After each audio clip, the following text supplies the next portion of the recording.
All right, it's Thursday, so we're a little bit off schedule here, but that's not completely unexpected. It's our fallback date if you've listened to this podcast for any amount of time at all. But after a few weeks break, because you and I have both been busy, Stu, we're back for another episode of the Rain Race podcast. We have quite a bit to cover in this episode. I guess one of the nice things, not really so nice, we're not covering the greatest, most positive topic today. Of moving to Thursday from our traditional Tuesday date is that we have a pretty big news story to cover, which we'll get to later on in this episode. But want to hear from you. It's been a while since we last spoke. I know you enjoyed the last IMSA race out at Road America, your third race in a row.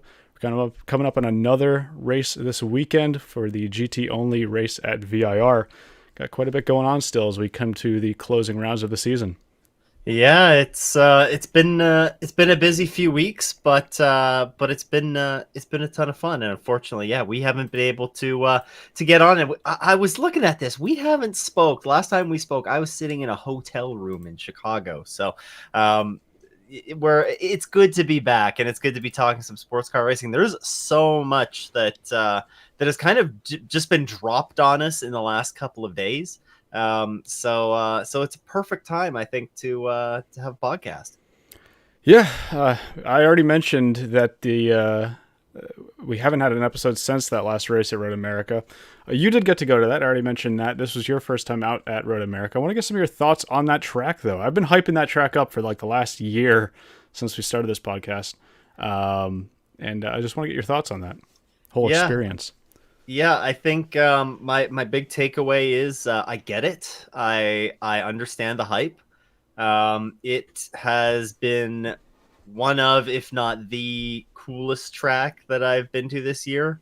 And like it is such a unique track, I think, compared to some of the other ones that the series visits.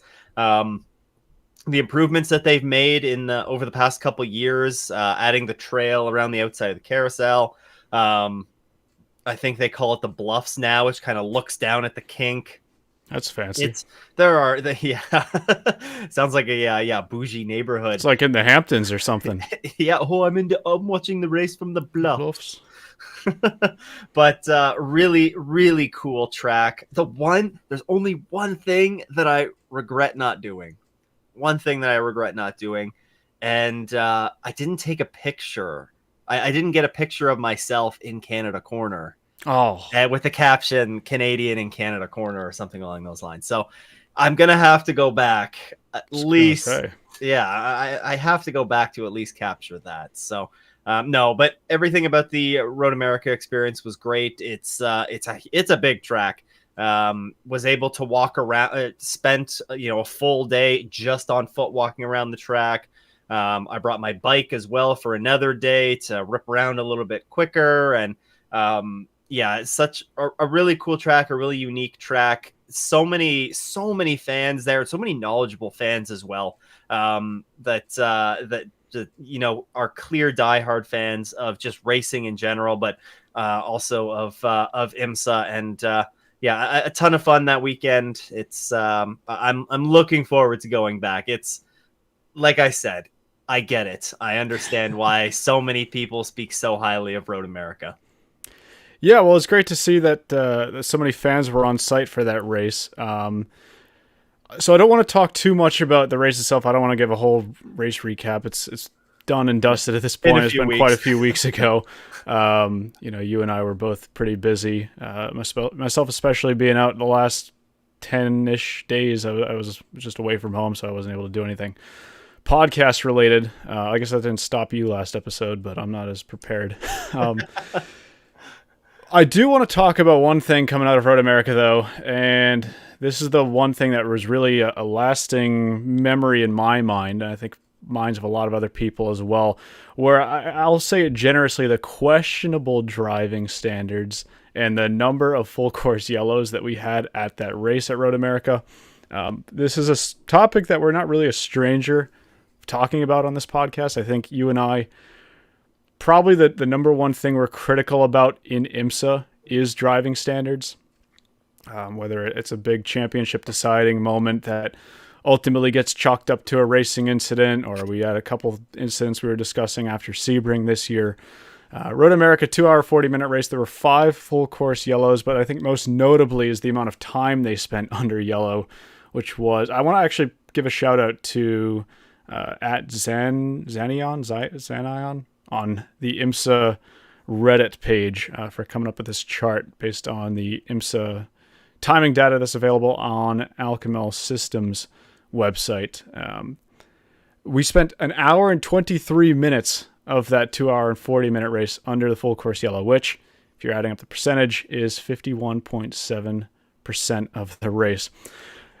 How was that from the track? I mean, because I would imagine it's a big track, like you said, you're not sitting in front of a video screen the entire time. I would imagine that's something that you probably picked up on pretty early on in the race, and we're not quite sure exactly what was going on. So, I tried to make a point of spending most of the race in and around the pit lane to try and have access to some sort of a video screen, be able to sort of take a look at what was going on in the pit boxes. As I was able to do most of my exploring. It's a big track. It's a lot to get around there. So I kind of picked my area and wanted to kind of hang around there. And yeah, there was a lot of, sitting around and not really, nothing was really going on. For as you pointed out, essentially more than half of the race. This was, according to the chart in here, this is by far the highest percentage of a race that was under full course yellow. I do think that, there's a couple of factors in this, that Road America is a huge track. It's a long track, 4 miles. It takes a long time to complete a lap under full course yellow. It takes a long time for pass arounds to take place. All of these things take a lot of time, unless it's the Michelin Pilot Challenge Series race, where they may cut out a little bit of there was a very, very short full course yellow right at the end of that race that maybe shouldn't have been as short. But where was I going with this? I do think the Road America round, yes, it was definitely excessive. Half the race spent under full course yellow. But I think a little bit of that plays into the track, but still there were 5 full course yellows as you pointed out. I mean, how do we fix it? I guess that's the next question, right? Well, that's the next question, but also I think I want to look at the bigger picture here, because the chart also shows the other races this season. I made a note of the fact that out of the 8 races we've had this season, half of them have spent more than a third of the race under the full course yellow. So there's obviously something here that can be improved. But before we go into that in more detail, I think in general, some of the driving standards, especially in the GT classes at that race, were not great, to say the least. I think the most egregious case of that I noted was Elliott Skier diving up the inside of Laura Spinelli in the 78 Forte Racing Lamborghini in turn 5. And then Spinelli sort of offering the payback right away on Skier, driving him all the way to the left side of the track and almost off the racetrack on the hill up into turn 6. I didn't catch a note of how many penalties were actually dished out during this race. I tried to find data on IMSA's timing website. It doesn't look like they published that, but maybe I needed to dig a little bit deeper. I think it just ties into what we've discussed before, where a lot of questionable things do go unpunished, and then that sort of promotes a style of racing that is bumper to bumper, Rubens racing, which you can argue both ways. I think you could argue that that's fine for IMSA if that's the type of racing that they want to promote. It's definitely exciting. I'll sit here and say that the race was, I was keeping my eyes glued to the screen when they were under green flag conditions. But one of the things that I saw people talking about during that race is, should IMSA evaluate a system like the World Endurance Championship, whether it's slow zones or whether it's, well, I guess you wouldn't really need slow zones because they only do that at the 24 Hours of Le Mans, which is a really long track compared to even Road America. But like a full course yellow where you neutralize the field, they have live telemetry on all of those cars in the field right now, where I would imagine they would be able to tell everybody to slow down to a set speed while they get somebody out of a gravel trap or whatever they need to do to get the race or the track back to safe conditions. I think IMSA's argument against that for a long time is that it's really been intentional to go to a full course yellow. It sort of does promote more close racing and these grandstand finishes that we've discussed before. This is very similar to what I was talking about after Sebring, actually, where I think I mentioned we had too many yellows at that race as well, and the really great finish that we had for the GTP class win ultimately wasn't the full picture. It didn't come down to the fact that, or it wasn't really on the highlight, the headline, that it was down to a short dash to the finish after a late race yellow. That's something that I'm going to continue to question with IMSA, and I'd like to hear other people's thoughts. I'd like to hear your thoughts, especially on if that's something you would like to see IMSA try to implement in future seasons. Yeah, when I opened up the show notes tonight and I saw that you had put this on, I was like, man, I feel like you're in my head because I'm about halfway through, a video on this exactly because the number of full course yellows is a big issue. The driving standards, the driving standards, I think the driving standards play a big part in it, of course. I think the increased grid sizes play a huge role in this as well. We've seen these grids explode with entries over the past, essentially ever since COVID.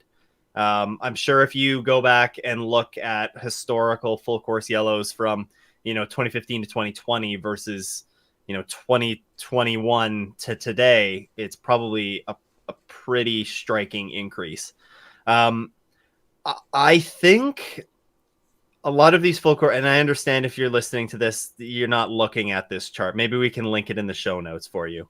But there's I think a large number of these full course yellows can be avoided with what you said, sort of a slow zone, a virtual safety car, a code 60, all of these names essentially mean the same thing. We've seen so many full course yellows this year that are a result of a piece of debris that's on the racing line. And that is exactly what, code 60s, virtual safety cars, etc. are built to alleviate. And, if we look at, we've had 51 total full course yellows this year. Actually, I think that's a little bit inflated. I think some of these numbers at Detroit and Watkins Glen in particular, I think there's a handful or a few full course yellows that should be excluded from that. But regardless, we're still looking at around 50 full course yellows so far this year. I think, if you can cut out 20 of them, you could probably reasonably cut out 20 of them with code 60s at least for just debris on its own. Then I think you're looking at a bit more of a manageable number. And we're not talking as much about, racing for half the race under full course yellow, or, it's not as big of an emphasis on the extended full course yellows that we see because IMSA does the wave around. I think it's probably time for them to look into that because these grids are not going to get any smaller. The driving standards could improve, sure, but there's always going to be incidents that take place, especially with these large grids. And any way that we can try and reduce full course yellows, I think we need to look at. And based on what I went back and I've looked at every full course yellow so far this season, and I can't remember the exact number, but there's probably at least over a third of these that could be sort of reduced or be eliminated with the use of a code 60 virtual safety car-esque system. The thing, it's difficult to compare IMSA to other championships like, ELMS or the WEC, because a lot of the tracks that IMSA does race on are old school tracks that, there's deep gravel traps where, you have to have vehicles on track, essentially to be able to pull cars out. It's difficult. There's not the same runoff area like we see at, some of the F1-esque circuits or those FIA grade 1 circuits that the WEC races a lot at, for instance. Yep.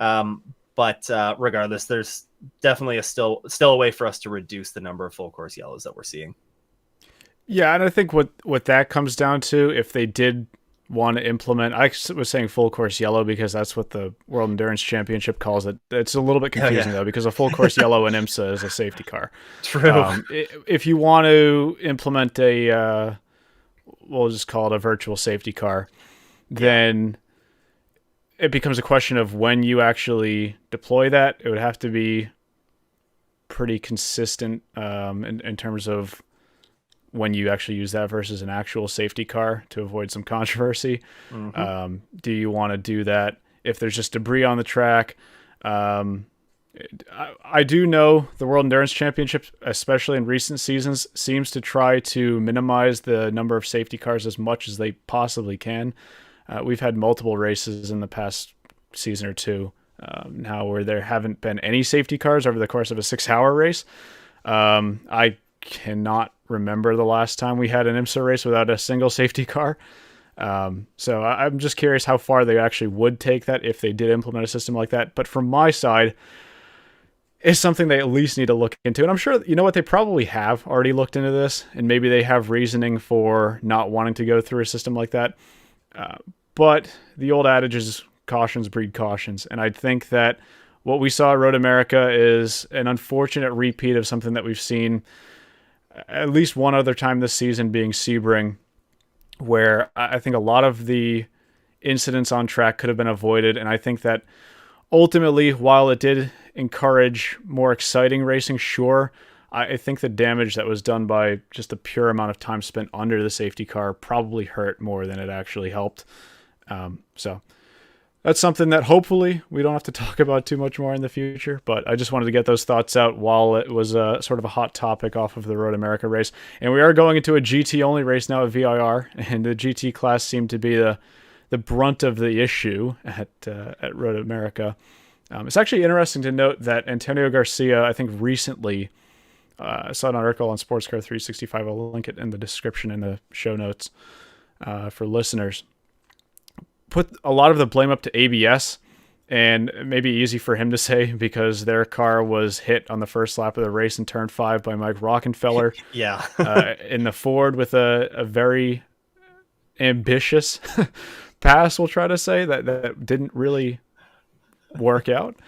So yeah, I'm kind of interested to see his thoughts on that, and it's just interesting to see that ABS is something that one of these drivers and one of the top drivers for Corvette racing in the GTD Pro class is chalking this issue partially up to, because it's interesting. It's not, we can't just put the blame all on the AM drivers as much as we might want to and say that's the easy solution. This is actually something that's happening in both classes right now. I would go out and say that I think it's more the pro drivers that are causing more of the issues in the GT classes than it is the AM drivers. I don't know what the percentages, and all that are. And I know that AM drivers can contribute to cautions in sort of different ways, running different lines cause issues on their own. But I feel like a lot of these issues that we've seen in GT classes have been, pro on pro sort of violence. And I wonder why that is the case, or maybe, like I said, I don't have anything to back that up, but it is. I've noticed that watching the races and tried to be conscious of, making mental notes of that, because one of the things that we always used to poo-poo on the LMP3 class for was the driving standards there, but the driving standards and the number of full course yellows have not gone down since the LMP3 class has vacated the championship. So, yeah. I mean, as we've said, it's almost like it's not an issue with the car. The Ligier LMP3 cars were not crashing themselves. There was always somebody behind the wheel of those cars that was causing a problem, who might now be in another car in another class. So potentially. All right. Well, I think that's what I want to talk about for Road America. Like I said, I don't want to give a huge rundown of that race. It's been quite a while now. Um, so we'll move on. Actually, one more point though on Road America is I finally got a prototype pick correct for once, Oh, going yeah, with the true. safe bet of Porsche. Getting a 1-2 at that race, but it was my pick in the number 6 car. Ultimately squeezing out the teammate number 7, and actually a very close finish between those two cars as well. Interesting that there was no team orders that came into play in that late race move, with the 7 car being ahead of the 6 in the championship, although one I definitely am glad they didn't take. Yeah, I think you stole that Porsche pick from me, didn't I you? did. Yeah. Okay, I'll that's let you right. pick prototypes. I'll let you know what. I'll give you the first picks this week. So, Okay, thanks. um, okay. So main topic for today, and a story that we wouldn't have if we were doing this episode on Tuesday night. Isotta Fraschini, the unfortunate news that they are leaving the FIA World Endurance Championship effective immediately, which means that the 6 hours, the Lone Star Le Mans, what they're officially branding it as, at Circuit of the Americas next week, will not have Isotta Fraschini.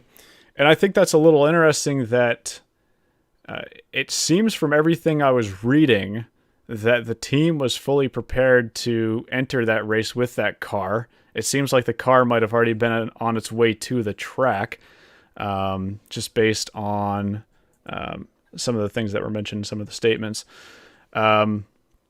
Interested to see if that was a surprise to some of the internal team members, although there is a statement that I want to read. This is from the CEO of Isotta Fraschini, saying Isotta Fraschini Milano. This is going to be a little long. Isotta Fraschini Milano Fabbrica Automobili has announced its immediate withdrawal from the 2024 World Endurance Championship season, as there are no longer any conditions to continue the partnership with the French team Duquesne, following a productive debut season highlighted by a successful finish at the iconic 24 Hours of Le Mans. The car brand has decided to redirect its resources towards restructuring its motorsports program and expanding its track and road car initiatives. Isotta Fraschini extends its heartfelt gratitude to sponsors, drivers, partners, and fans for their unwavering support throughout this inaugural season.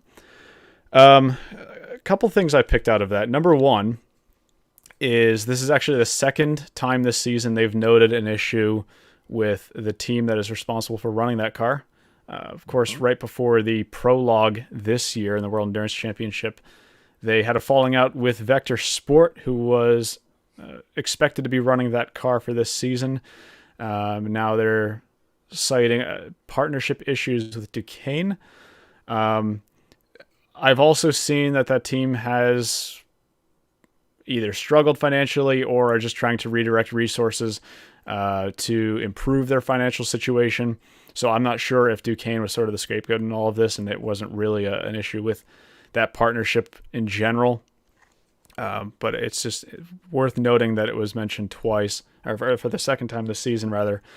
The other thing that I want to discuss here is whether or not the enforced 2-car mandate for hypercar manufacturers in the 2025 World Endurance Championship had any impact on this.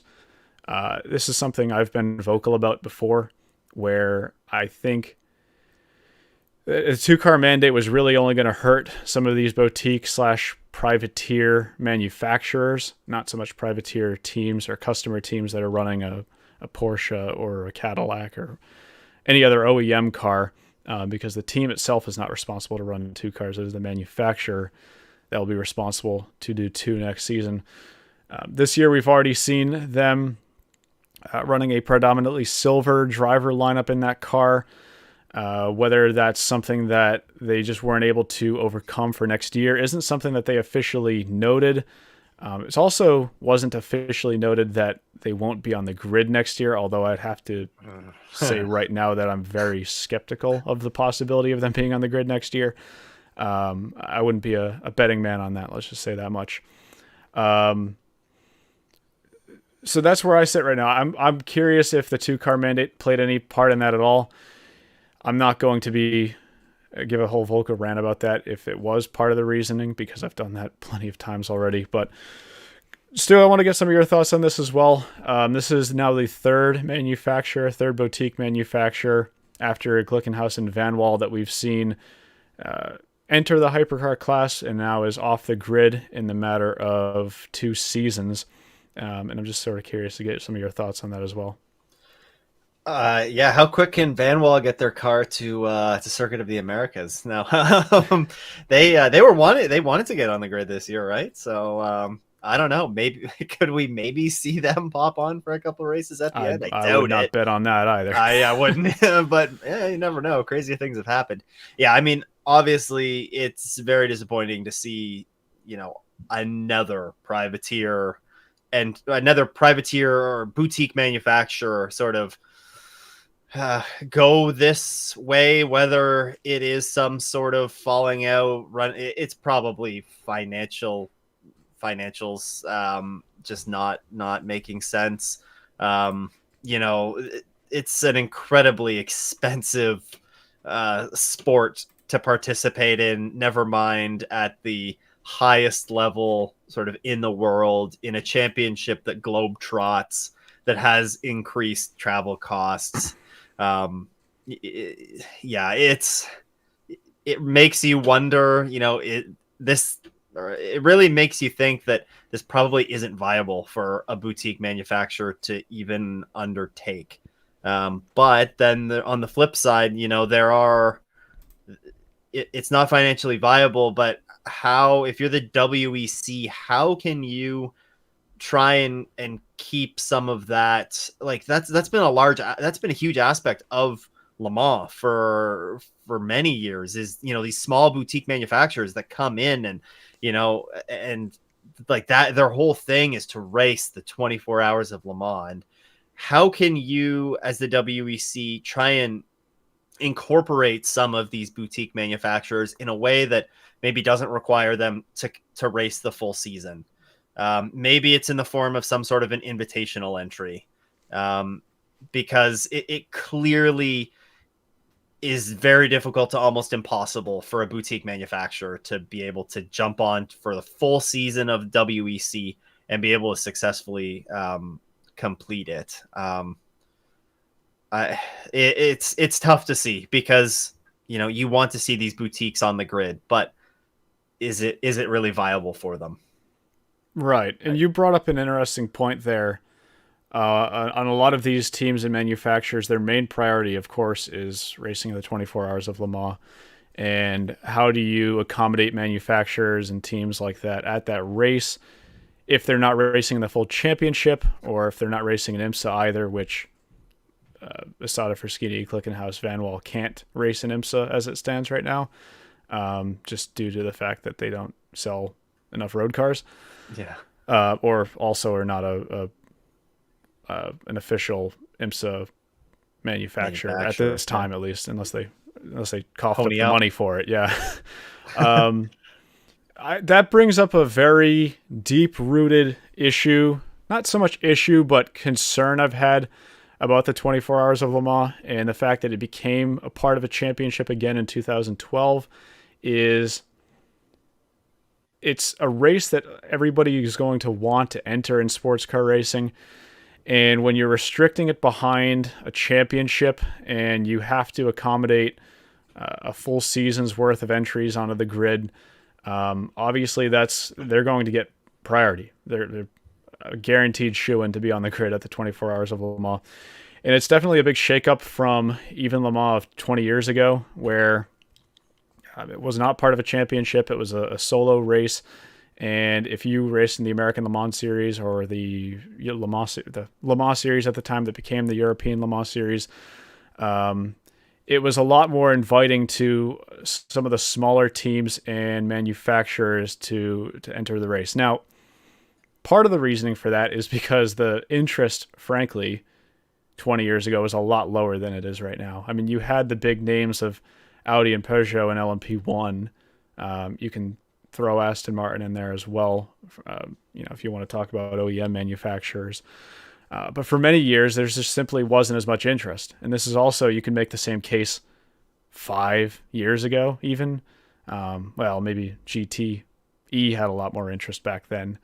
But for the prototype ranks, we really didn't have a whole lot of manufacturers committed to either late stages of LMP1 or hypercar. nowadays the issue that they've had, and I've said this before, it's a very nice issue for the championship to have, that there's too much interest in their class right now that they sort of have to pick and choose almost, because they have a 37 car grid this year, and I know that's getting bumped up to 40 next year. But in a few minutes here, I'm going to talk about what the 2025 grid might look like with this change. And you'll notice that there's not a lot of space, and there's going to have to be some manufacturer somewhere that gets the boot. This year, that was Mercedes. They got the boot in LMGT3. I think they definitely would have committed to that class this year. Van Wall hasn't been able to find their way onto the grid this year either. So it's just something that we're working with in sports car racing right now, particularly in the World Endurance Championship, that hopefully doesn't come back to bite them, because at the end of the day, I've always said that the small manufacturers, the boutique manufacturers, are going to save you when the factory OEM interest departs. But right now they're working with what they have, I think.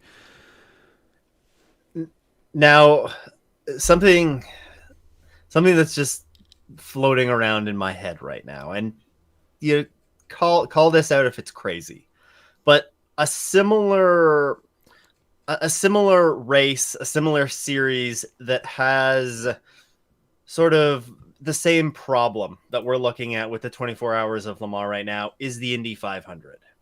The Indy 500, they have more teams interested in racing in it, more entries interested in racing in it than there are grid spots.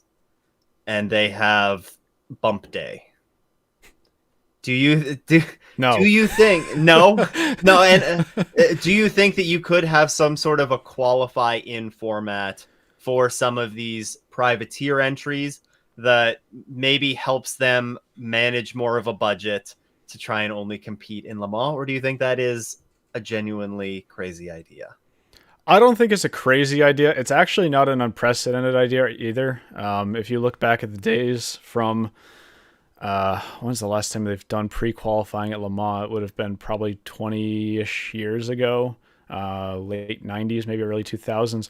They had pre-qualifying at Le Mans, which is sort of similar to what you're describing right now, where some of the entries wouldn't make the actual race. Now, in the current economy, just globally, but also in motorsports more specifically, I don't think that's feasible. I think it is feasible to a point for the Indy 500, and also the Indy 500 has made a very big point in making that part of the allure of their event is having entries not guaranteed. I think they have more historical basis on their side there.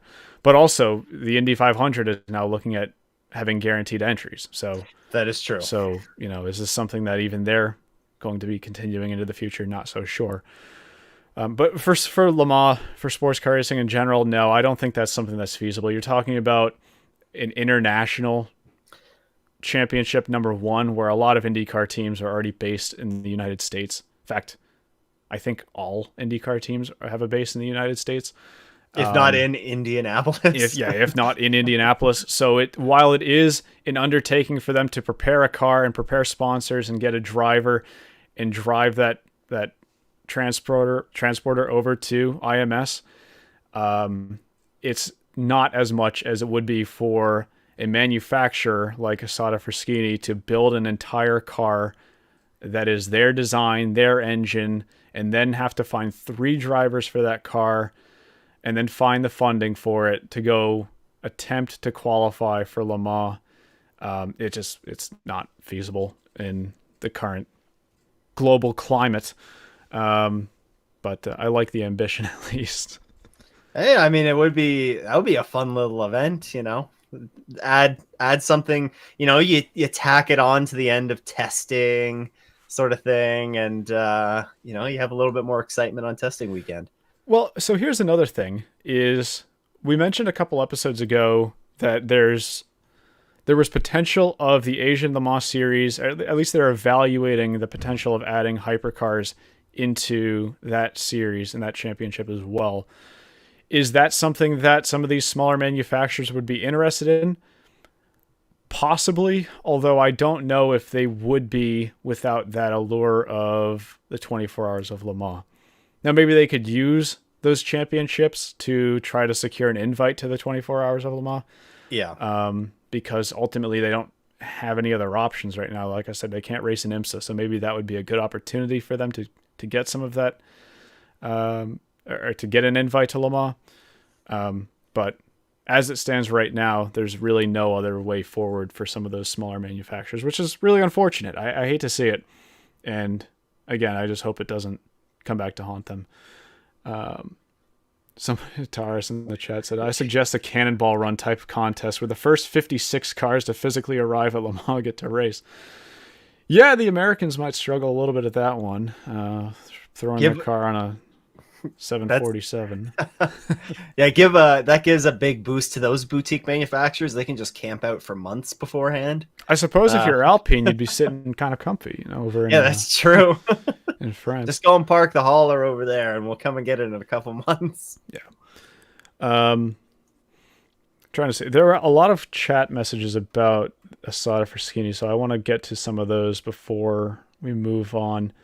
Sorry for the American fans, because you guys unfortunately will not see the Isotta Fraschini hypercar on site. Yeah, it's funny you mentioned that. I was planning on going to the Lone Star Le Mans race, but first time you're going to hear this, I guess publicly, I'm not going to that race anymore, unfortunately. Things didn't go to plan. We'll say that.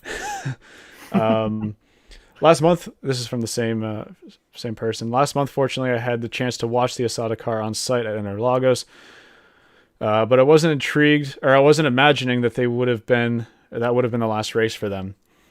Yeah, just sort of ties into, I was surprised, at least, as somebody who would imagine I follow the World Endurance Championship pretty closely. Was surprised by that news. It's something that I think actually somebody else said, yeah, we saw this coming for Isotta Fraschini, but not so soon. Yeah, I wasn't expecting a scenario where they wouldn't finish out the season.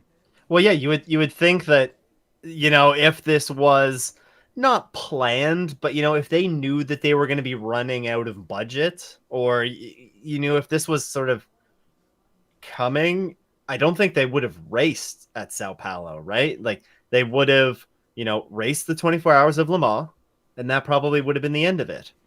But it being so sudden, and seemingly out of nowhere, probably is more of an indication of things that have gone on sort of behind the scenes, and it was something that they really didn't see coming. Well, here's another thing as well that I didn't mention is right around that Interlagos weekend, their motorsports manager, Claudio Barro, left Isotta Fraschini and was replaced by the CEO of Isotta Fraschini Automobili, or Milano. I forget what. There's actually multiple, I guess we'll say, divisions of Isotta Fraschini, to make it a little bit confusing. But Isotta Fraschini Milano is the one that was responsible for the hypercar. Their CEO, Miguel Valladacabre, I hope I pronounced that right. That was impressive. That was good. That was good. Is their new motorsport manager. So you would have to imagine that potentially behind the scenes, they took a wide look at it and said, okay, this effort is not really profitable for us. I would imagine it was not a profitable venture for them. They do have plans. Racing profitable?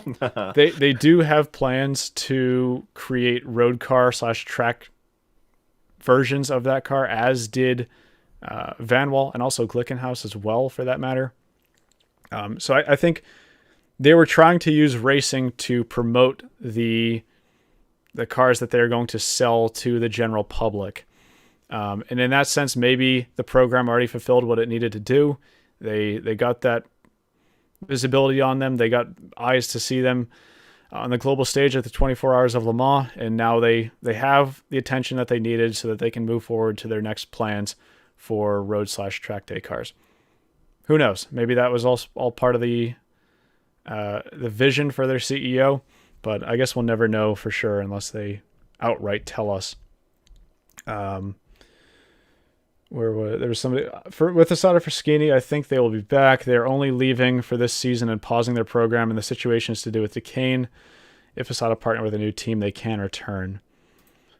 So yes, while that is true, I think the question is just exactly what I was just saying. Do they actually want to do that? Because at the end of the day, this is still Isotta Fraschini spending money on this program. So even if they do find a team that is interested in running that car, is this something that the manufacturer themselves wants to continue the investment on? There was also note from the Daily Sports Car article that Michelotto, who is responsible for designing and manufacturing this car, was looking for potential other manufacturers to sell the car to. I guess the HWA power plant, and then also the design of the car, that they could sort of sell as an off-the-shelf unit to another manufacturer that they could slap their branding onto and go race in the WEC as well. So far, they don't have any takers with that proposition, if that's actually what they have done. At least nothing that we've heard publicly. So we'll see. It'll sit there as something that could return. A couple of years ago, I would have told you that the Aston Martin Valkyrie hypercar wouldn't have returned either, and they're set for their on-track debut next year. So I'm never going to make any definitive claim that they'll never be back. But I think at least for 2025, I would be skeptical about that.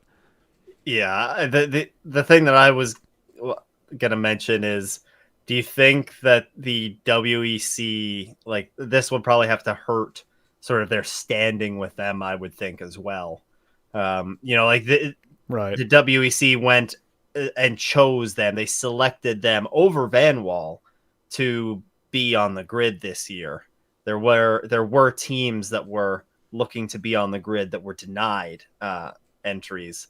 So I wonder if that could impact any potential future returns as well, with zero knowledge of how any of that works on the inside. But, from in my brain is thinking, that considering that, especially that there were additional entries that wanted to be on the grid and were declined, I can't imagine that it would put them in a very good standing with with the powers that be.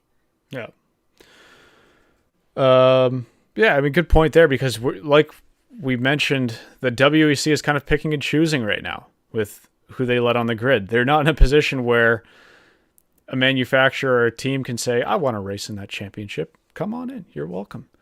Right now, they're having to turn people away. And if you have a proposition from Mercedes to run an LMGT3, and you have a proposition for Isotta Fraschini to come back next year, which one's probably a little bit more viable to actually run the full season, especially competitively, is something that they would probably weigh pretty heavily into their decision. This hurts in another way. There's another message in the chat from Ronnie Wynn. This hurts in another way, as this was our only chance to see what happens when a privateer car is a hybrid system instead of just the OEMs. Yeah, and that's especially surprising that they're pulling the plug on it so early to me, is because this is a car that was, I would say, very ambitious for a boutique manufacturer to come up with. What we've seen out of Glickenhaus and Van Wall is sort of to take an engine that already existed, the Gibson engine in the case of the Van Wall, and Glickenhaus, I guess their engine was kind of bespoke, but it was essentially two inline-four Pipo Motors engines slapped together to make a V8, and that's what they ran. But neither of them had a hybrid system. What Isotta Fraschini was running was an HWA power plant, of V6 twin turbo with a hybrid system that was really sort of unprecedented for a boutique manufacturer to come out with. So, as I've said, I would love to see them back, or I'd love to see either that car back in the hands of another manufacturer, or that manufacturer back in some capacity.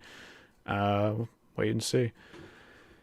This makes absolutely no sense. I always love when things start with that.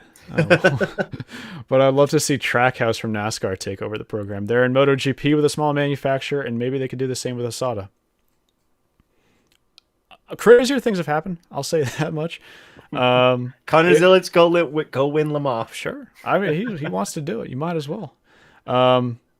That's what I would be interested in, is seeing if somebody with a lot of money, if they just said, I want to take over this program, because you have a car right now that, okay, yes, is not extremely competitive in terms of raw pace, but has shown potential. And I think with a stronger driver lineup across the board, and a big investment, could turn some heads at the 24 Hours of Le Mans. They didn't have quite the headline that Glickenhaus had at the 24 Hours of Le Mans in 2023, beating out the factory Porsches, but they still finished the race this year, and I think that was the race that really was the most promising for them. They got a 14th place finish at Le Mans this year.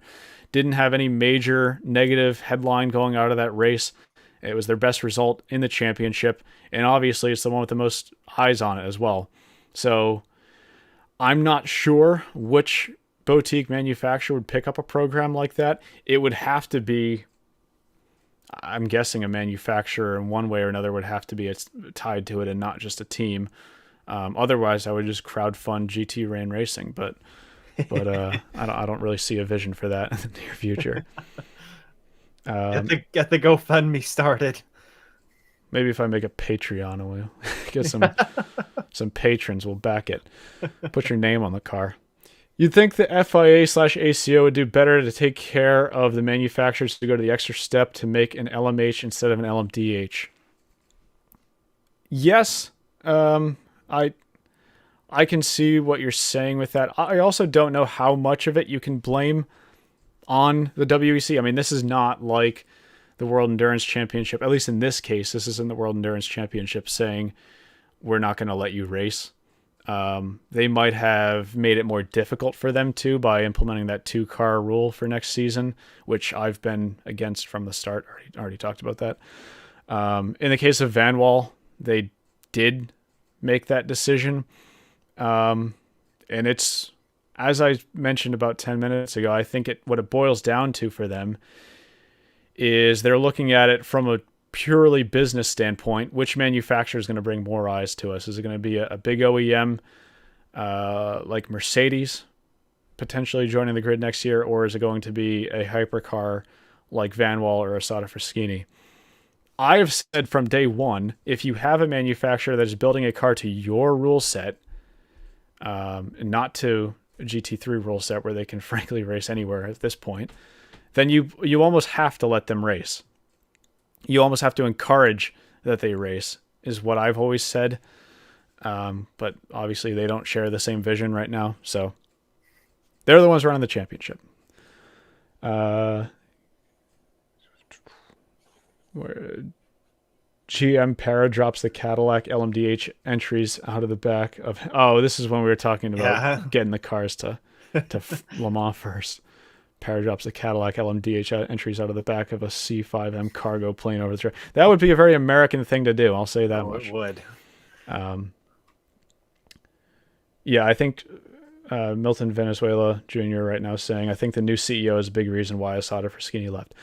Perhaps we'll hear more definitive reasoning in the coming days. Again, this is a story that was just made public yesterday, so I'll be interested if we hear the full story with that program in the coming weeks/months, but we'll have to see. Last comment I see on this story is, I'll be honest, the Isotta Fraschini situation is a shame, but I think that the reason for the pullout is money, not competitiveness. Yeah, reading between the lines, I would have to agree on that as well, just based on what they had said in their statement. On more positive news for the World Endurance Championship next year, away from the death news and away from the talking about positive things, it was officially confirmed that Jota, I guess I got to call them their new team name that'll spoil their plans, is Cadillac Hertz Team Jota, will be running a 2-car Cadillac program with the V Series LMDH next year in the hypercar class in the World Endurance Championship. Of course, making that switch over from the 2-car Porsche program that they have right now, the customer Porsche racing program, now getting a lot more factory backing from Cadillac. And first off the bat, I do think this is a very big thing for Jota. They got that win Huge. under their belt at the 6 hours of Spa, under arguably controversial, in a controversial manner, we'll just say, based on how that race ended. But they undeniably are the strongest team on the grid right now.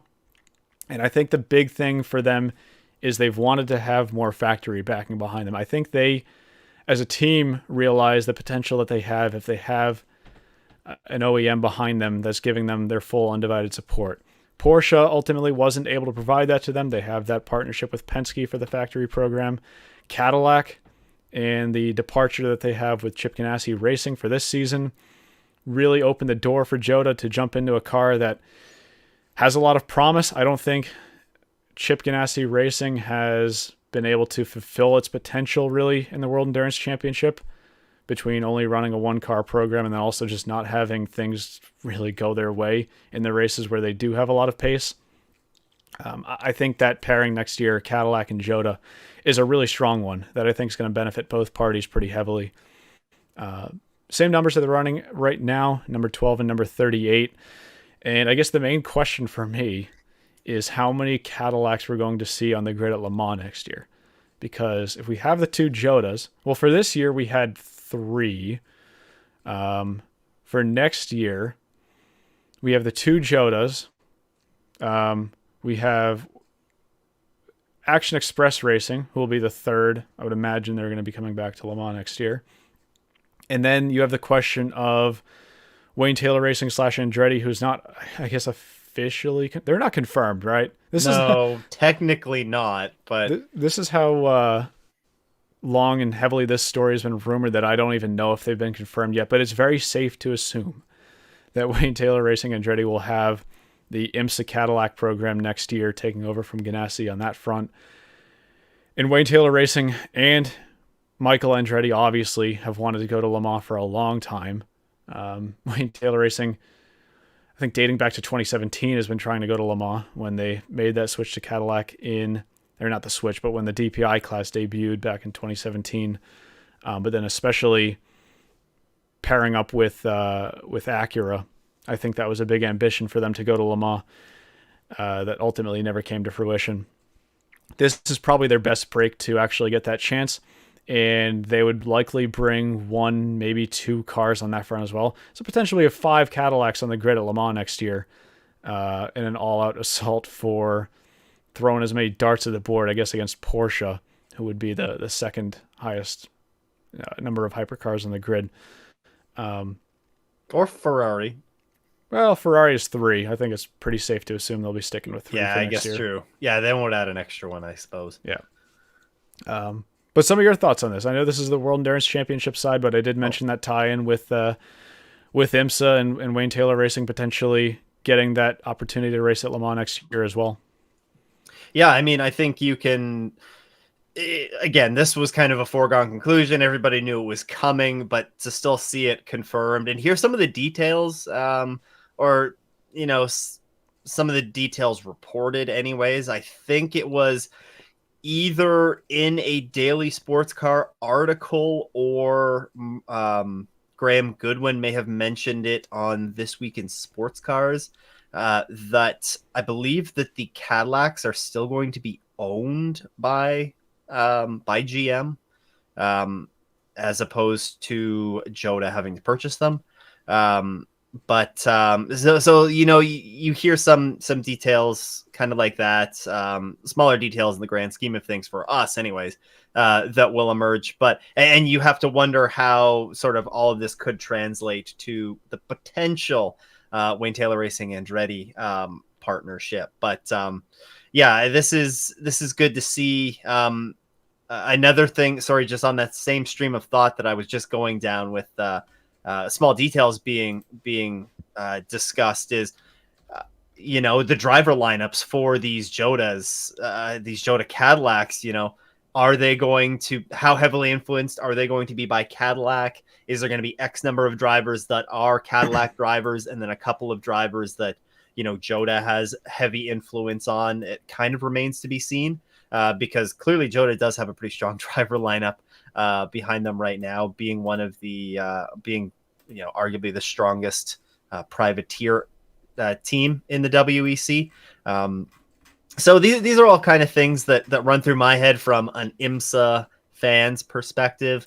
From a pure sports car racing perspective, I want to see gold Cadillacs on the grid at every race. That is going to be awesome to see. Hopefully they'll keep sort of a similar livery to what they've been running this year, and we do have a glimpse of what a gold Cadillac looks like from Sebring in IMSA this year. But overall, it's nice to have this be sort of another checkbox in the sports car racing, whether you want to call it silly season, whether you want to call it just 2025 news cycle.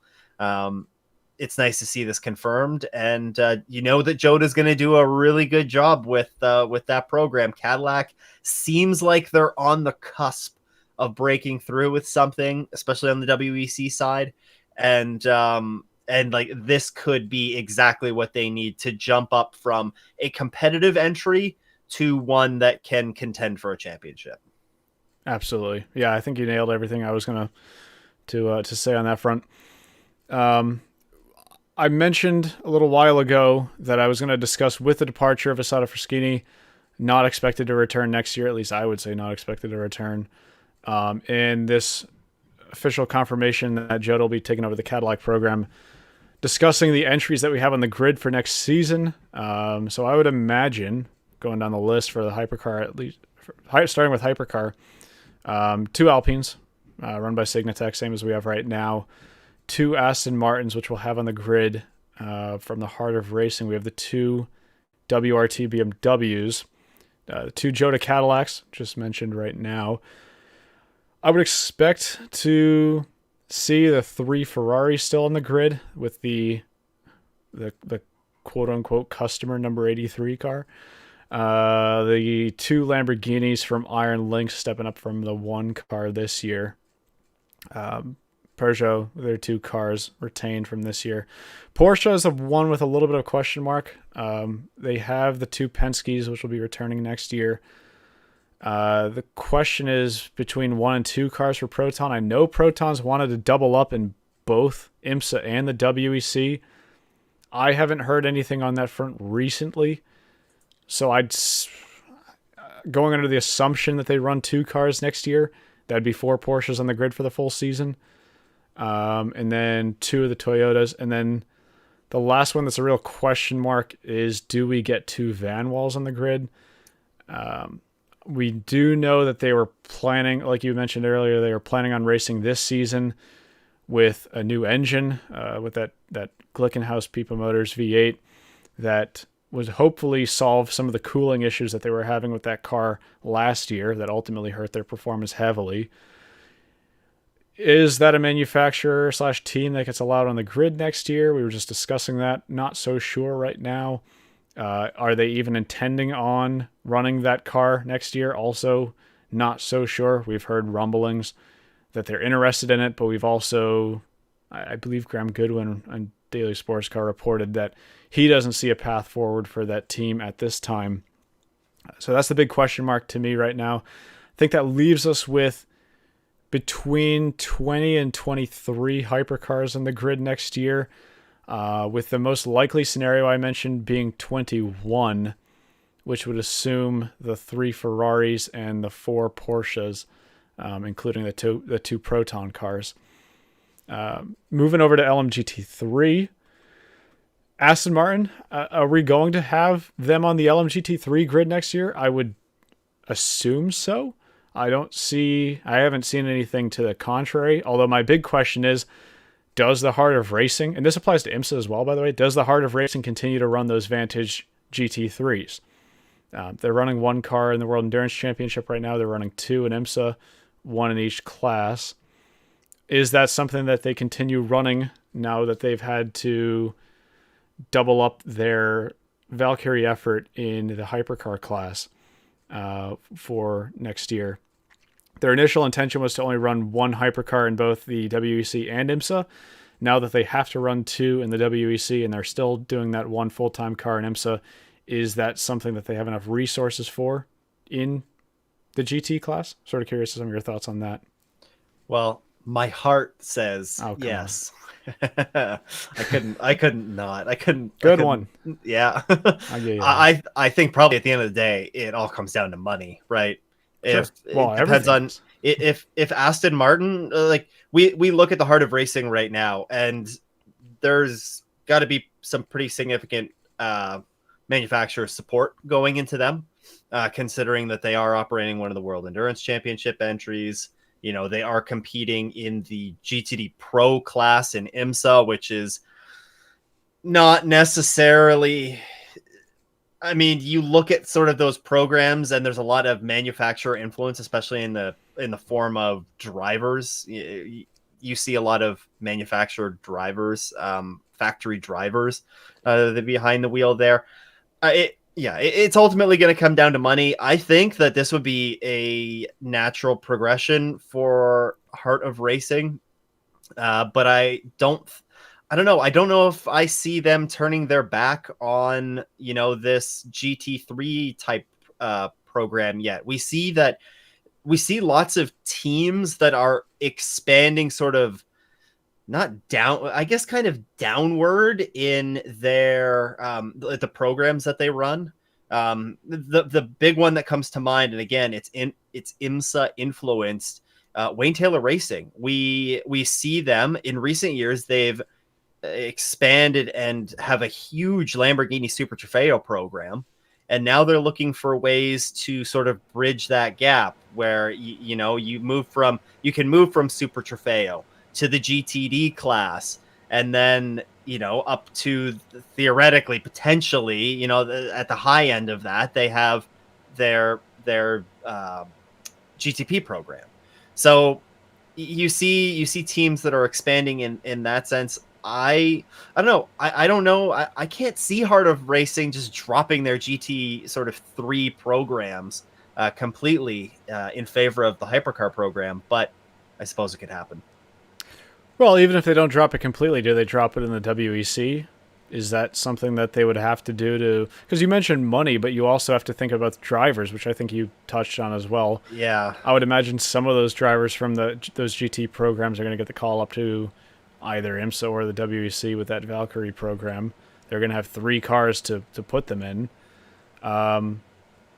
Something I'll be keeping my eye on. Does D Station Racing double up that effort? Yeah. Not sure. Also, Well, D Station's actually, is D Station not run by the Heart of Racing? They're run by somebody.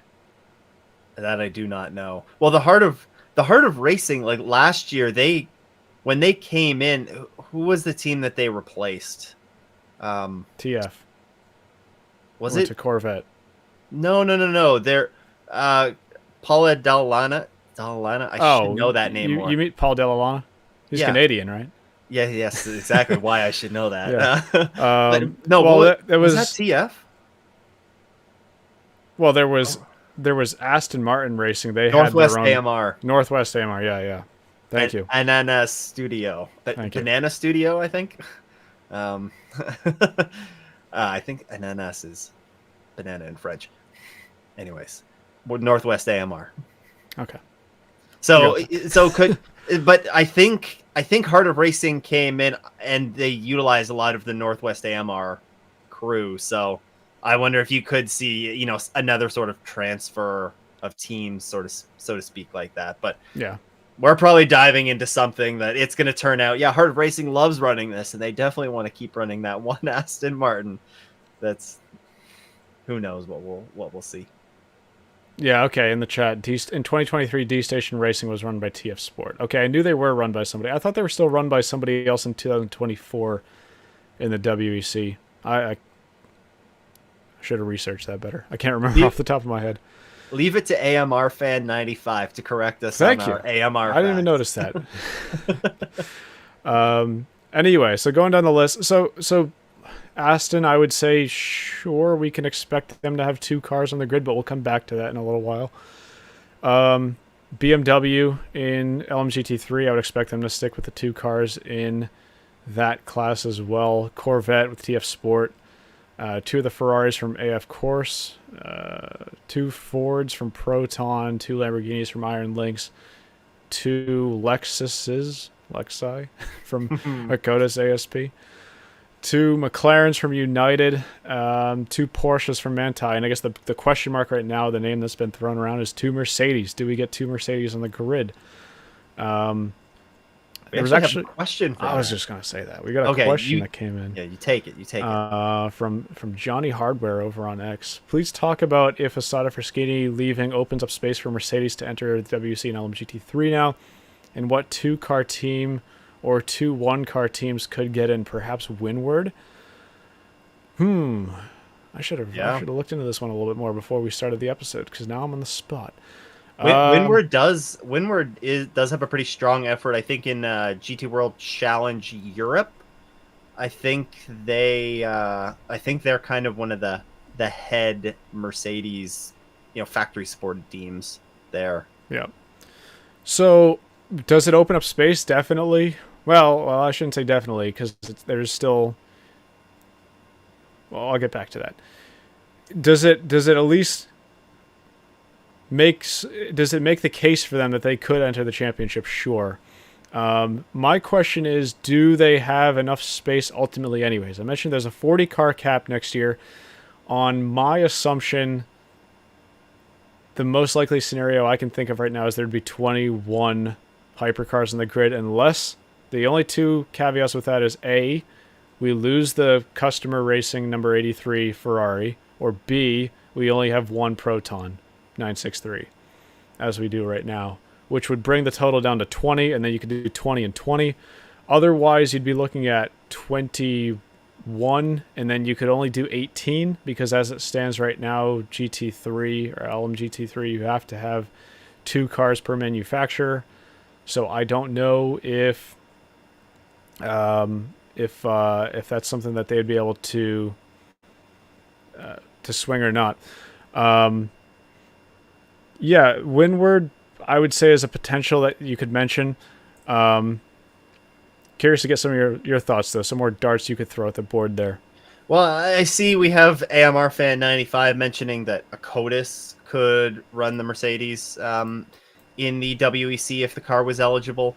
I don't know if I could see them, switching back from Lexus. They made the switch to Lexus to get onto the WEC grid. I would imagine that they're heavily involved. Maybe I would think that they're probably heavily involved with that new GT3 spec car from Toyota. Whether it's going to be badged as the Toyota or Lexus in the WEC, we don't really know yet. But with that new car that's going to be coming out, so I wonder, there's might be a contract that they're under there as well. We've heard actually some news in the past couple of weeks.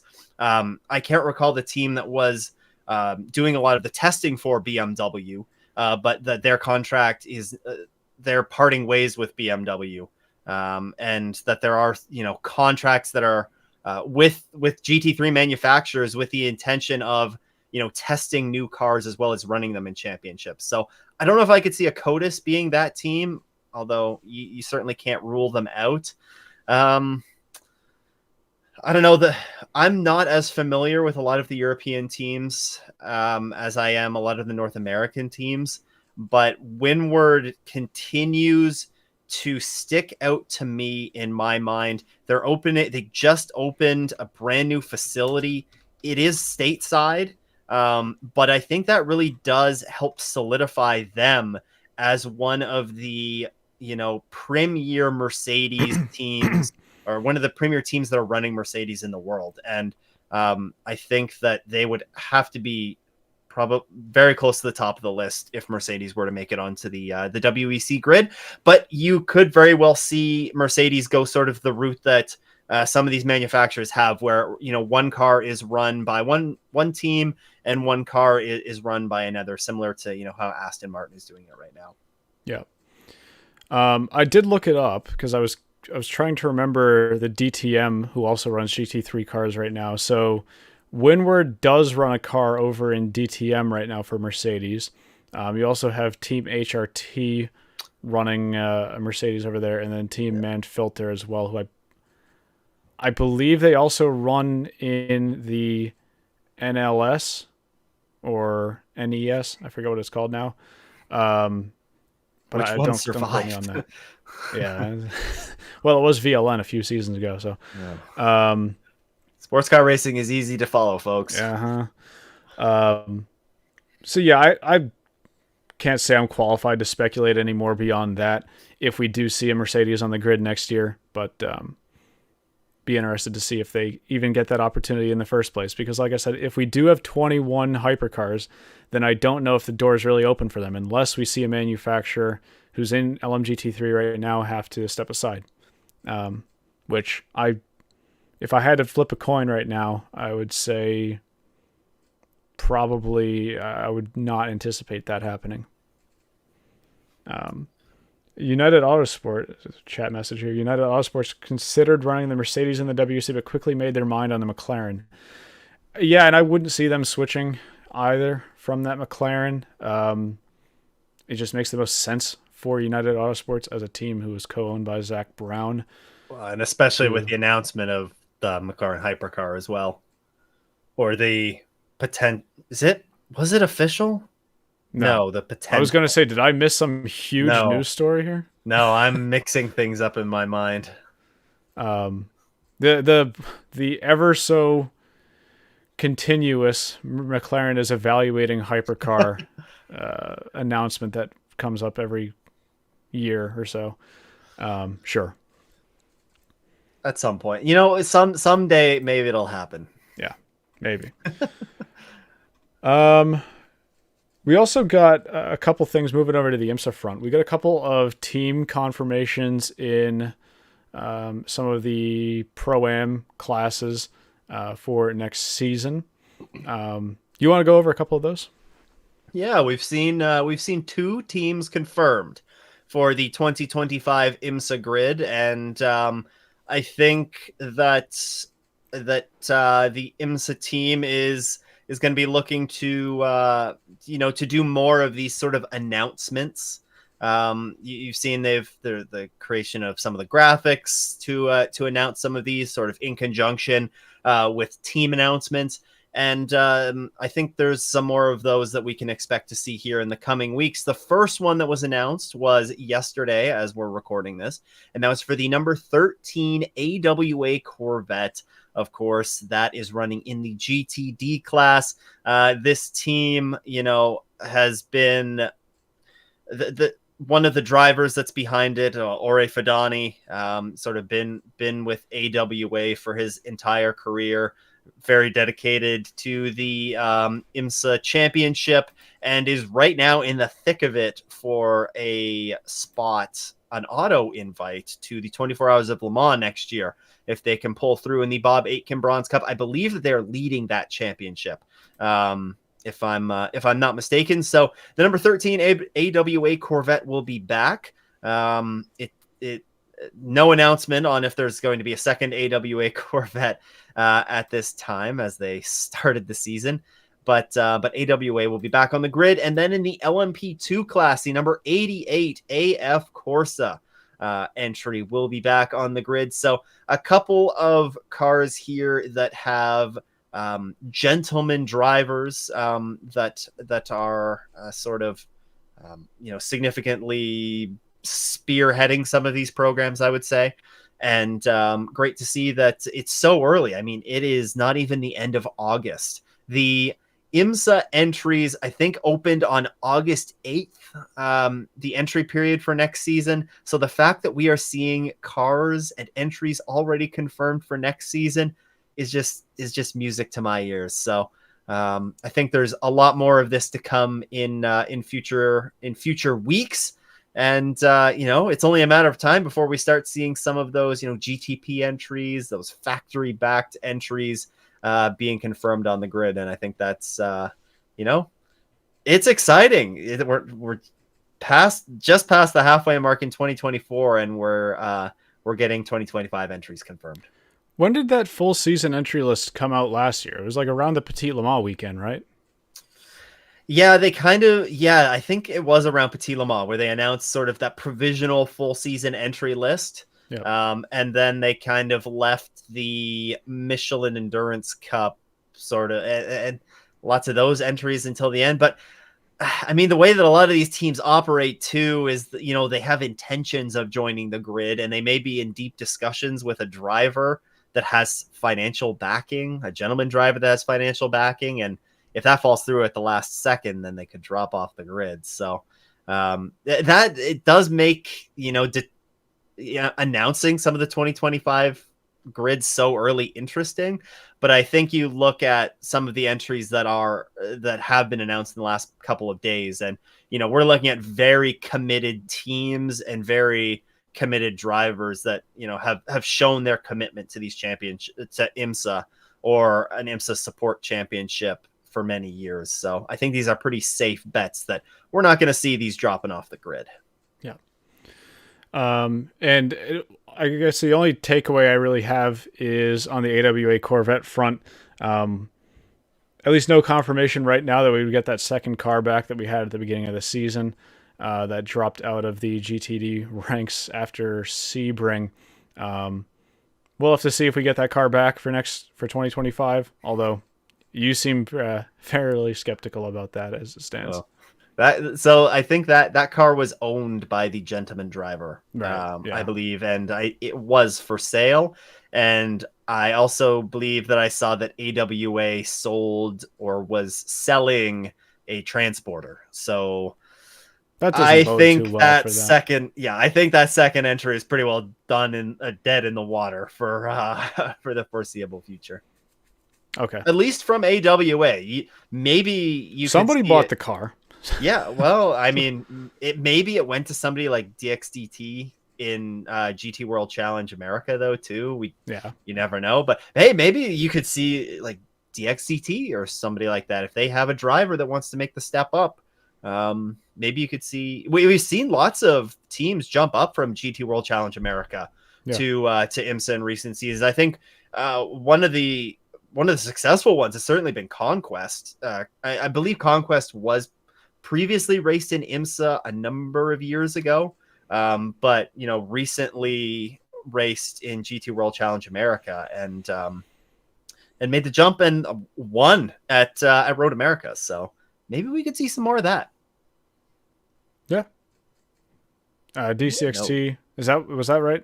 Yeah, what DXDT, I think it is.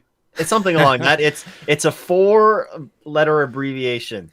Well, my point of play, they were the first team to actually win with that new they haven't lost with it. What is it? The Z06 GT3R. Yep. Yeah, so be nice to see them jumping up, at least in maybe some of the endurance races in IMSA, although we shall see. Who knows? I guess continuing on the train of GT racing in IMSA, we got plenty more of it this weekend. We have the IMSA Michelin GT Challenge at VIR. It is now the only GT-only race on the championship with the loss of Lime Rock Park. Very unfortunate. But nonetheless, we were talking about how crazy some of the GT racing was over at Road America. VIR is a very fast track. It is a fairly narrow track. But I would imagine we're going to have a lot more of that interesting racing that we saw at Road America this weekend as well. And it's the primary focus this weekend. We got those 2 GT classes and nobody else to share the track with. So really excited to hear some of your thoughts going into this weekend. Yeah, VIR, it's the last standing GT only round on the championship. I think you teed this up beautifully. I looked at the 3 IMSA races that were 2 hours and 40 minutes in length this year. So that'd be Laguna Seca, CTMP, and Road America. We saw an average of 3 full course yellows per race there.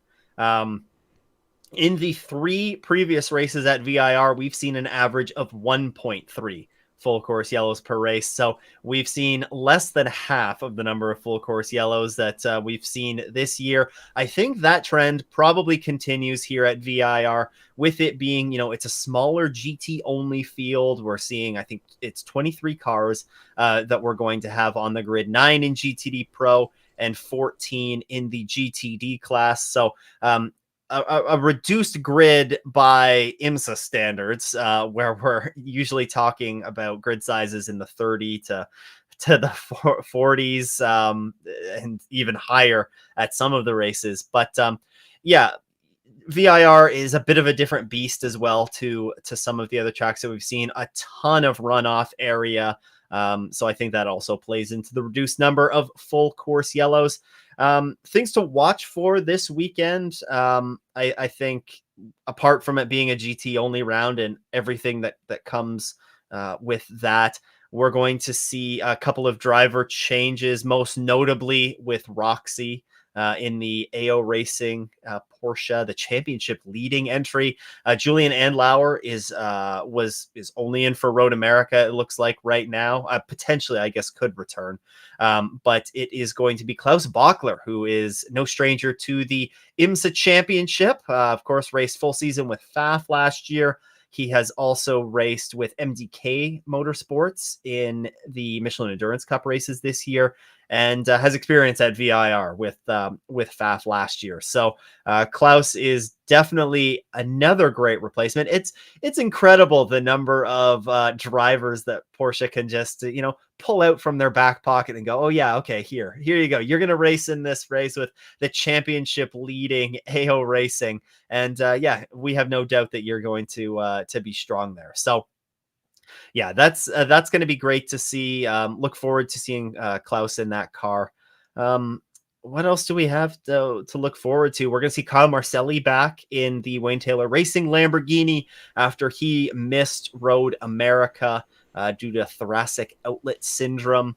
And yeah, there's a lot to look forward to here at VIR. It's always nice to have the GT cars have that headlining event. We had it last year, of course, with VIR and Lime Rock. Unfortunately, Lime Rock isn't on the calendar anymore. I don't want to rip that Band-Aid off one more time for you.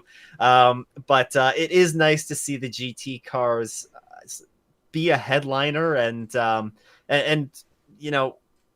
guess, what are you most looking forward to with this weekend at VIR? Is it just having all of the focus be on the GT class battles? I mean, it's definitely nice to have that headline. The GT classes, especially in the past few seasons, where GT3 has really taken the limelight for GT racing in IMSA. We previously had GTLM, which had dwindling car counts in its later seasons. GTD Pro, I think, recently is really starting to pick up a stride. We're seeing increasing number of teams in that class. Unfortunately, it's overshadowed quite a bit by the fact that around the same time, we also got the introduction of the GTP class. So any opportunity to showcase that class is a win in my book. But also, it's just that class has been pretty wide open the past few races in particular, where it's very difficult for me to come up with one team that's ultimately going to come out on top. We'll discuss our predictions in a few minutes here.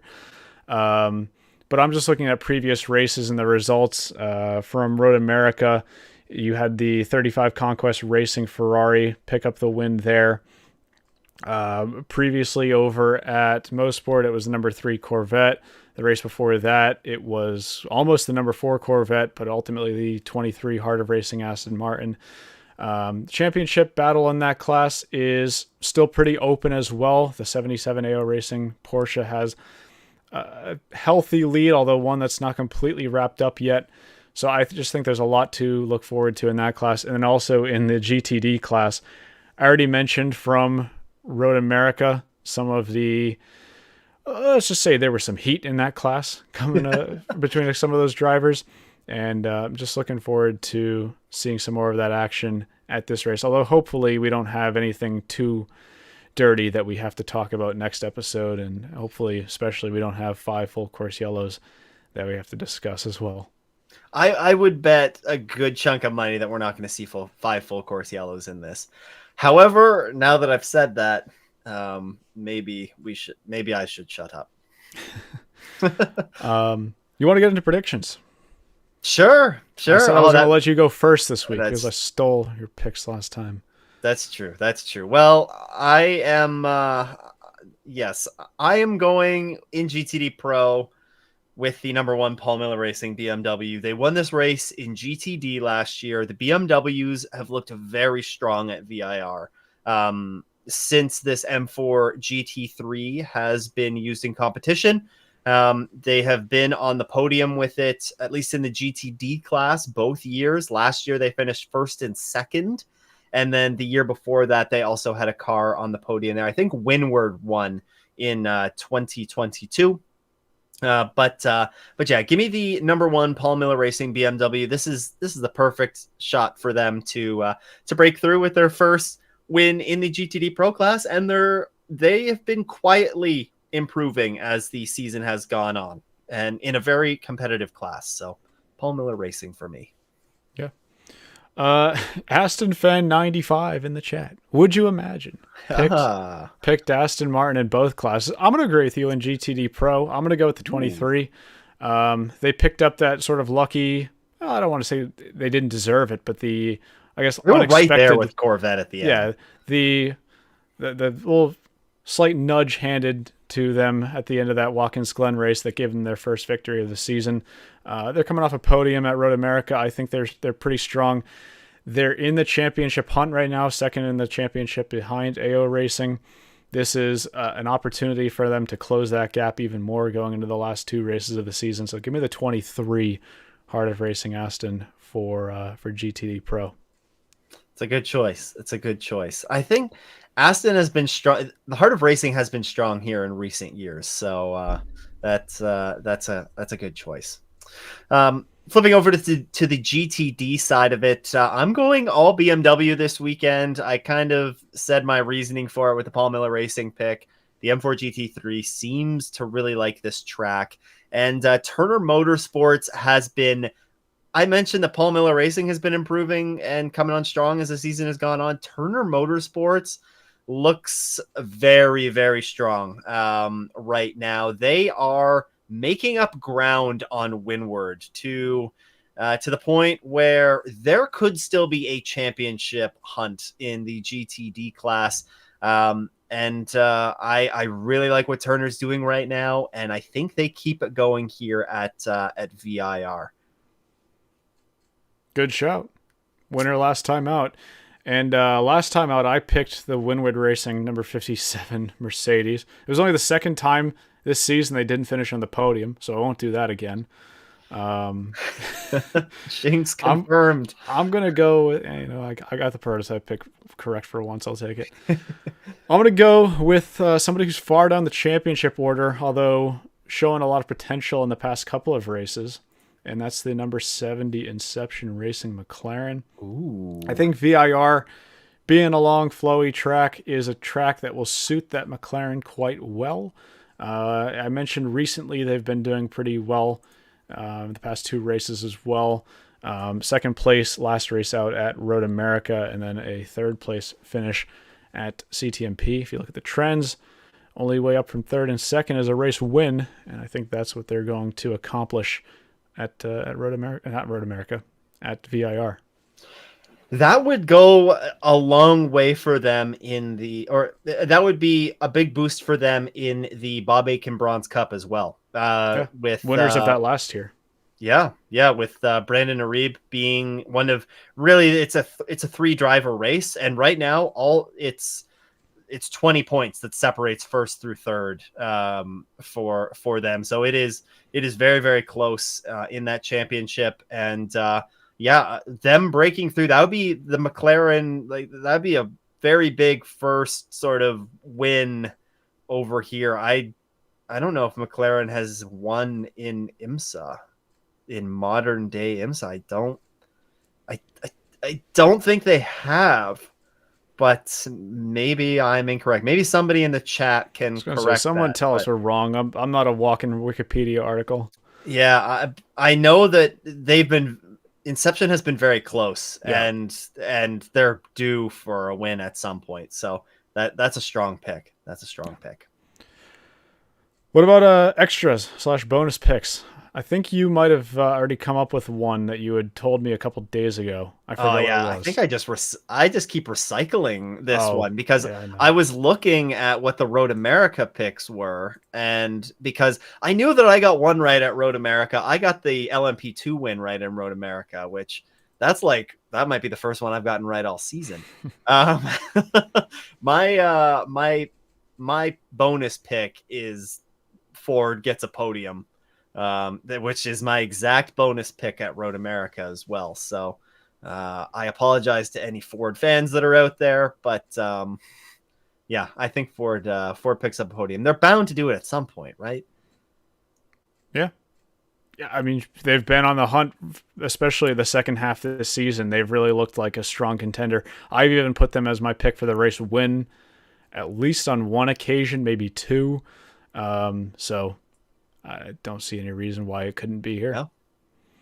I'm going to go with the complete opposite of what I did last race, which was I picked the 57 windward to win last time out. It kind of hurt him a little bit because they finished off the podium in fourth. Now, just to do the reverse psychology, I'm going to say this is going to be a struggle race for them.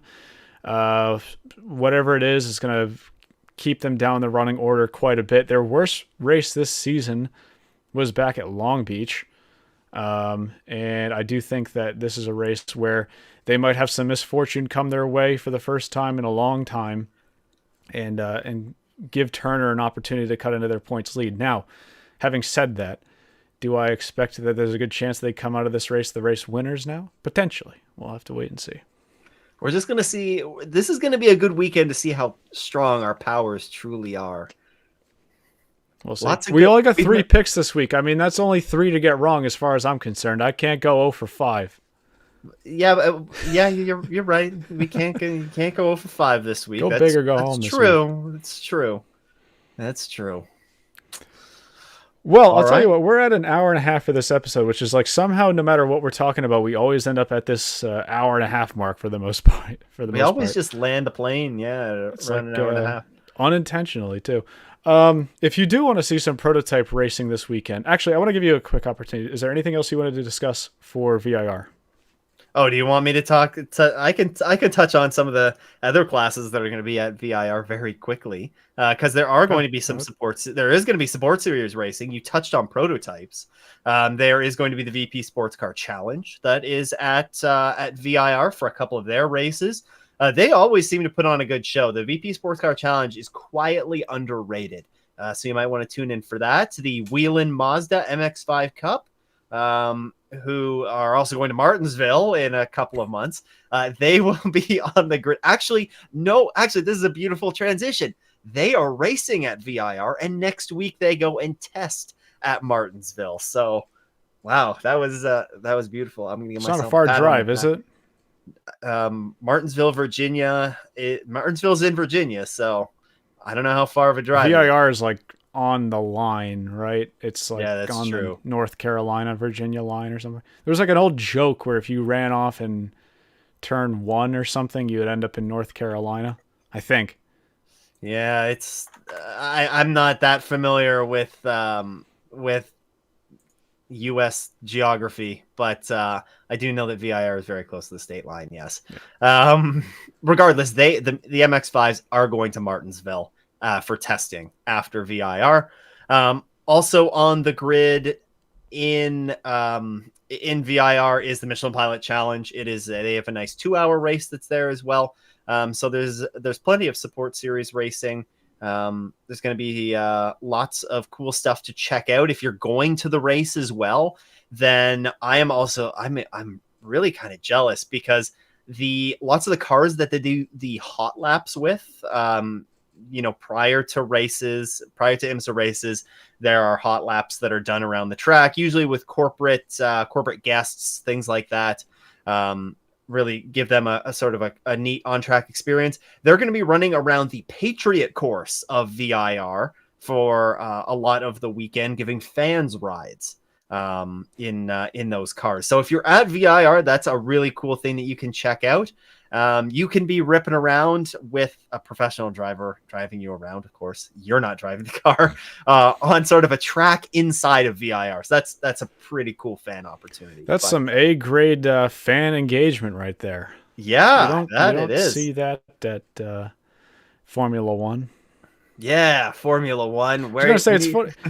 It's funny that you mentioned that the pre-race hot laps, they usually get some business executives in the car, or in the case of the 2021 6 Hours of the Glen, somehow I ended up in the car. So oh my goodness! shout out Motul for that one. I did not know this. That's cool. That was a very last minute thing. That was a very interesting morning. I'll say that. Anyways, it wasn't meant to be a flex. I wanted to talk briefly as well. If you are just so disappointed by the fact that we won't have GTP cars on the grid at VIR this weekend, and you want to catch some of those drivers in action, you can tune in to the ELMS, European Le Mans Series 4 Hours of Spa-Francorchamps, which will have, to my count, 3 drivers from the GTP class racing in the LMP2 class over there for the overall win. You have Louis Delatraz from WTR Andretti in the number 14 AO by TF Sport car. You have Felipe Albuquerque in the number 21 United Autosports car. And you have Nick Yellowly from BMW over in the 24 Nielsen Racing LMP2 car, all fighting for the overall win in that championship. And for most countries, you can go watch that championship on YouTube. The US is not one of them because everything gets geo-blocked here. I believe in the US it's on Speed Sport 1, but check to make sure I'm not wrong on that. I've touched up on my American geography as well while you were discussing that. Martinsville, Virginia is 1 hour and 1 minute away from VIR. So that's like nothing. That's a stone's throw. That's a stone's throw. When is that race, the exhibition MX5 Martinsville race? It is October, I believe. It is after the regular season has completely wrapped up. I know it's a week before NASCAR races at Martinsville. And I believe it's right around the end of October. Actually, there is one support series race I mentioned in VIR as well. Historic NASCAR is going to be there. HSR, which is now owned by IMSA, is they have their NASCAR class. So there's actually a couple of IMSA regular drivers that are going to be racing in that. PJ Hyatt is racing in it, and I think Mike Skeen is also driving in that. So you get to see some historic NASCARs rip around VIR in addition to your IMSA support series action. That's right. You were going to say something. That. Yeah. Well, what I will say is if you want to catch up on some of the IMSA support series action, there's a podcast for that. There's your chance for a plug. That's true. That's 4-doors and GT4s. Maybe we're gonna have to expand to historic NASCAR action because that's apparently an IMSA support series race now. So yeah, 4-doors and GT4s with featuring race engineer in the Michelin Pilot Challenge, Aaron Pfeiffer, who is a lot smarter when it comes to the cars and everything that's going on sort of behind the scenes there. So Aaron's a great guy and gives us a lot of interesting insight into the races. So we have a VIR preview that's out here on YouTube, and we'll be discussing the VIR weekend as well after it. Yes, and we'll be back hopefully. I don't want to commit to anything because we're horrible at that. But I believe we'll have episodes for the next 3 weeks because we have the VIR review next week. We have WEC at COTA. Oh, no, I'm sorry. It'd be the next 2 weeks after this, so 3 weeks total. We have the WEC recap at COTA. And then we have the World Endurance Championship at Fuji. We have IMSA at IMS. We have Petit Le Mans coming up in the next couple months. We got a lot coming up still. It's less than 2 months away. Less than 2 months, yeah. So we got a lot of episodes coming to sort of make up for the 3-week break that we took. It's summer. One. It's yeah, I mean, take a vacation. Yeah. Anyways, we'll be back next week, hopefully, on our regular scheduled date of Tuesday. And we hope to catch you all there. For now, I want to thank everybody who tuned into this episode, whether you're here live, asking questions in the chat. Very much appreciate that. By the way, we hit 11,000 subs on this YouTube channel, I believe today, which is very surprising. And I'm forever grateful. I need to make more videos. I'll say that out front. I've been slacking since Le Mans this year, but really going to try to up the game with the YouTube videos going into 2025. Not necessarily in terms of quantity, but I'm really trying to bump the quality up, and hopefully some of those projects will be coming out in the near future. Hashtag soon.